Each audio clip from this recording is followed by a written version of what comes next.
Hi everyone, welcome on my channel. This is Sankalp Learn where learning becomes easy. Myself Professor Dhirensi Valve and I am former lecturer of economics at Principal MCSA Commerce College, Ahmedabad. Today we are going to discuss about some important economics concept which might be very much useful during your learning time period, okay, or in your future time also. So here are some important economics and its different kind of concepts. So for the first is rule of demand and supply.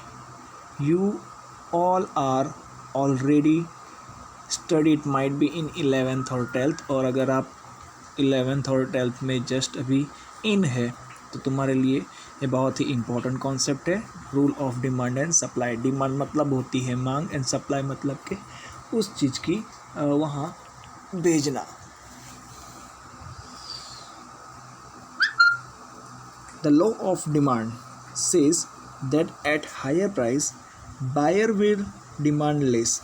तो जो law of demand है वो हमें कहता है कि जब कभी किसी भी चीज़ की प्राइस अगर हाई होती है तो उस टाइम पे बायर विल डिमांड लेस. तो जो भी खरीददार है वो क्या करता है, डिमांड कम कर देता है. एंड डिमांड इज़ लेस, और उस टाइम पे डिमांड कम होने की वजह से so the supply is also less, हमें सप्लाई भी कम दिखाई देता है at certain point of time, उस समय पे. Consumer wait for price fall. जो ग्राहक होते हैं, जो ख़रीदार होते हैं, वो ज़्यादातर क्या करते हैं, प्राइस फॉल होने की राह देखते हैं, यानी कि डिमांड कम होने की राह देखते हैं. व्हेन प्राइस रिड्यूसेस, जब कभी उस प्राइस में यानी कि कीमत में गिरावट आती है, they started purchasing more units. वो क्या करते हैं, ज़्यादातर यूनिट्स परचेज करने का ट्राई करते हैं. Consumer want to take advantage of this condition. जो ग्राहक लोग होते हैं, जो ख़रीदार लोग होते हैं, वो इस मौके का फ़ायदा उठाना चाहते हैं. This consumer behaviour is all about rule of demand and supply. और इसी ग्राहक लोगों के वर्तन को हम क्या कह सकते हैं, rule of demand and supply कह सकते हैं. इसी के लिए यहाँ पे मैंने एक आपको चार्ट भी दिया हुआ है जिसे आप इजीली समझ सकते हैं, जिसमें लिखा हुआ है प्राइस ऑफ एन एप्पल, यानी कि एप्पल की यहाँ पे प्राइस लिखी है और इसी के सामने उसकी लिखी हुई है demand and supply of an apple. यानी कि जब कोई भी डिफरेंट काइंड ऑफ हमें प्राइस दी गई हो तो उसके सामने हमें उसकी डिमांड और सप्लाई कितनी है उसके बारे में ये हमें अमाउंट्स दी गई है. तो सबसे पहले देखेंगे तो लिखा हुआ है 100 रुपीज़.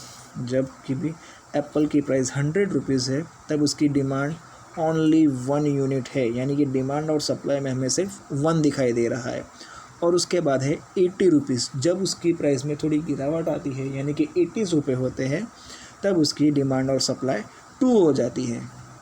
वैसे ही आगे बढ़ते हैं तो 60 रुपीज़ में उसकी डिमांड एंड सप्लाई 3 है, 40 रुपीज़ में उसकी डिमांड एंड सप्लाई 4 है, और लास्ट में जो 20 दी हुई है उसके अंदर हमें सबसे ज़्यादा डिमांड और सप्लाई दिखाई देती है, वो कि 5 दी गई है.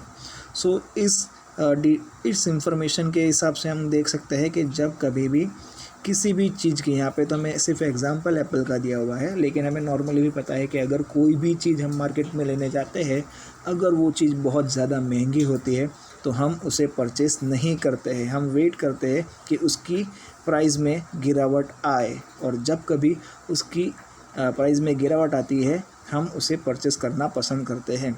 सो यहाँ पे भी वही दिखा जा रहा है कि जब कभी प्राइस एप्पल की ज़्यादा है तब उसकी डिमांड और सप्लाई हमें कम दिखाई दे रहा है, और जैसे जैसे उसकी प्राइस के अंदर गिरावट आती जाती है तो हम क्या करते हैं, उसकी परचेस करने में इंक्रीमेंट कर डालते हैं. ओके,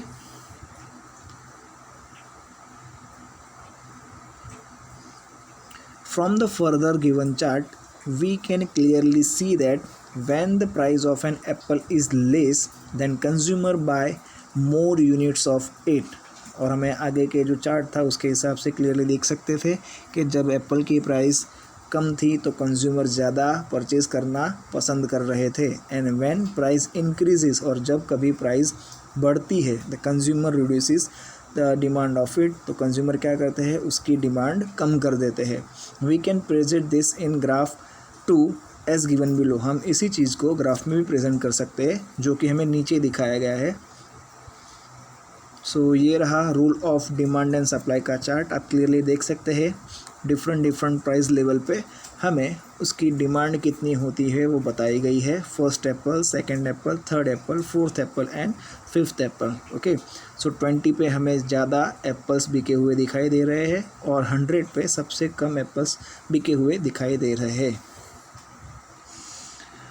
सो गाइस, ये था हमारा concept number 1, demand and supply rule.